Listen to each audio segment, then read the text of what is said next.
Alright, so in this video we're taking a look at the new Diatone Taycan C3.1. This is their latest, greatest 3-inch Cinewhoop here with these LED ducts. And I think this is one of the big, I guess, differentiators between this and other Cinewhoops is the LED lights. I don't know how useful that will be for Cinewhooping, but if you're using this at a race or something like that where maybe something else is chasing you, the lights might be pretty interesting, but they're pretty bright, as you can see. I'm going to turn these off here shortly because they're going to be overexposed in the rest of the video here. But they are programmable LEDs, so you can change the colors and blinking and all that, but this is just the default setup here, so obviously you can go to town and customize the LEDs to whatever you want, really.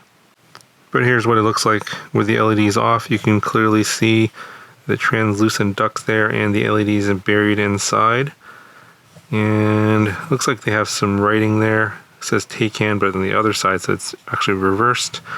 I think they meant to, I think when they designed the ducts, they printed it on the outside for, I guess, people to see from the outside. But actually with the foam, you can't see it from the outside. So they should have reversed it when they actually did that so that you would show up actually straight, and this it's actually backwards now, but whatever. So the big thing here about this particular model is it's actually fairly similar to the previous Taycan, except they've changed the stack and the motors, and obviously added the LEDs. So they've gone to a bigger motor. It's a 2203.5 2650 kV. So we're running a 6S setup here. I believe in the different versions, the DJI, the analog, and the power kit, which is basically no FPV, they're all with the same motors. So they're only selling it as a 6S setup. I don't believe a 4S motor is available, at least currently at the time of this video. And then the stack that's in here, which you can't see, it's actually a 20x20 all-in-one F411 flight controller, and it's a single board. So before I guess they had a separate flight controller and ESC, I guess to reduce the weight a little bit. They went with a single board here. I don't know, it really makes that much of a difference because this thing's pretty heavy. They're almost at 500 grams here with the battery, which is a 6S 1000 milliamp hour battery with these huge motors. So for those of you sub 250 guys, obviously well over that for this particular model. Camera on here is the Runcam Phoenix 2. I think it's Mamba branded. Yeah, it's a Diatone branded, but it's Runcam camera. The video transmitter here in the back is their Mamba TX400. I think it's called the ultra tiny video transmitter. It's like really small video transmitter. It's kind of buried in there. You can't really see it. They have, because the USB port is kind of in this really awkward spot right here, they have an extension cable now, right here. So this is a micro USB extender that goes through the frame in here and comes out the top over here. So this is actually USB-C. So they sell these separately if you want to put them into your builds. This is what it looks like. So you have a micro USB on this side here, and then a USB-C, and then you can put this somewhere else on your build to access the USB port for some of those builds that are a little bit more difficult to plug in for your USB-C or USB cable. And then here in the back we have a Mamba branded right-hand circular polarized VTX antenna, and this print here that can hold a crossfire antenna, as well as this USB-C port there, as well as the video transmitter antenna as well.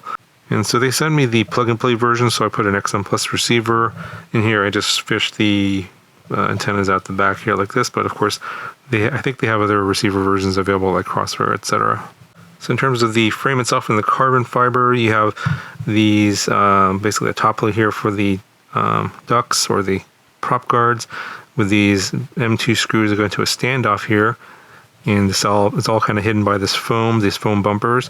So I think the top plate here is 2 millimeters, and then the bottom plate is 2.5 millimeters. All right, so I'm not sure if this is going to be coming out on camera too well. It's about 352 grams. And I have this little camera mount here for a camera. It's not a GoPro, it's something else that I can't tell you about.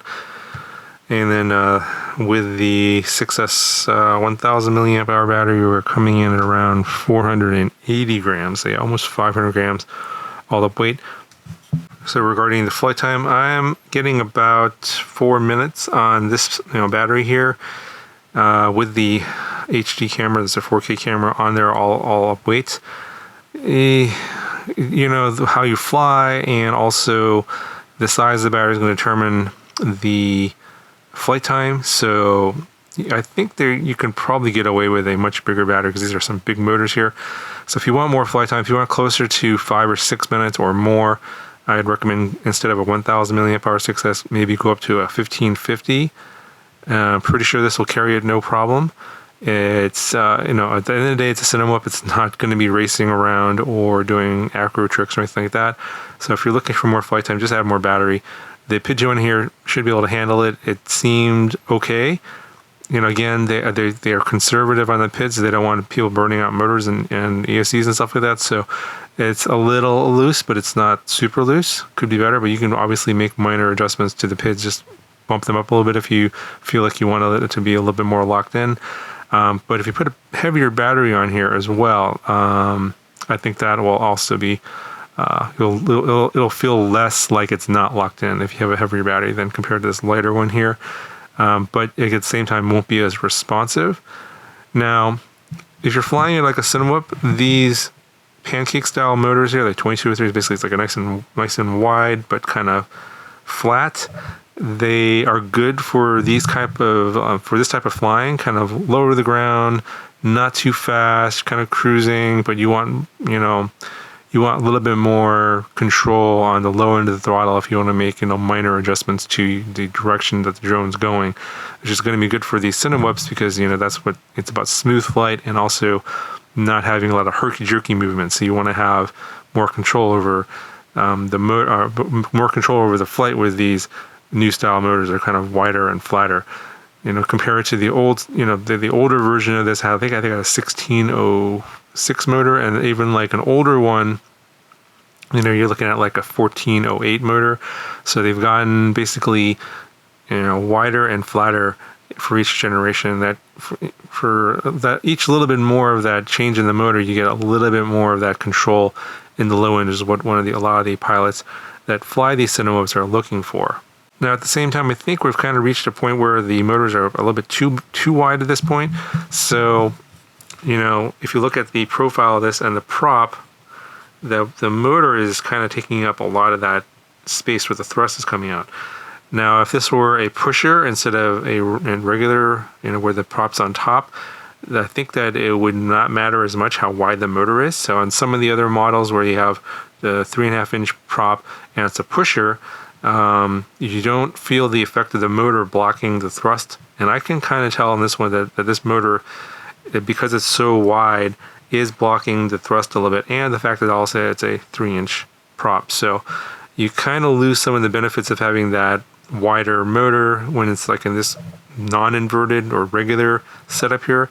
I think that if it were in an inverted setup, the thrust being blocked by the motor itself is not, obviously not going to be there. I think you're going to have a better flight characteristic.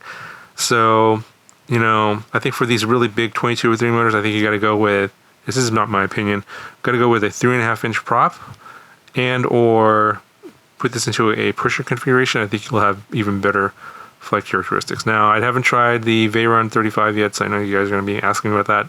Haven't gotten that one yet.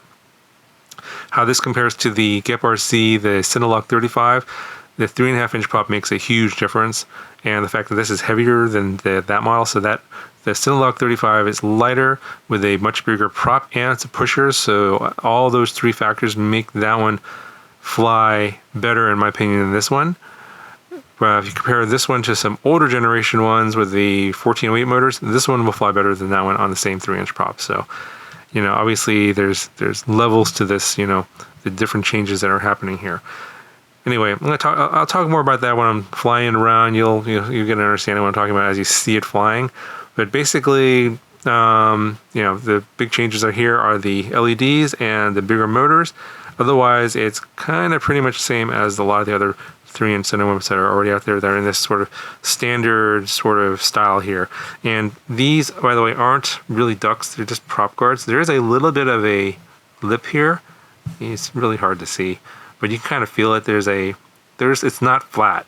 So, and I think there's a little bit of a bump out here where the LEDs go in, so I'm not sure if that really helps or not, because it's not like where there's basically, like on the Cinerace 20, there's the outlet is smaller in diameter than the inlet, and I don't sense that here. So I'm thinking this is just, to me, it just felt like it was just a regular prop guard. I didn't feel like I was getting any additional thrust, and I didn't feel like I was getting less noise either. It was pretty noisy. So okay, so that's gonna do it for this one. Let me know if you have any questions, and I'll talk to you guys in the next one.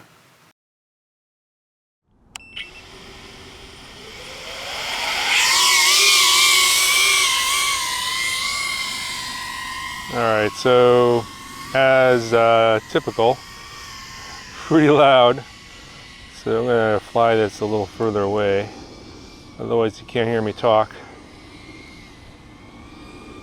So these big motors, you know, the reason they go for these on these little tiny props is to give it a little bit more authority, make the motors a little bit more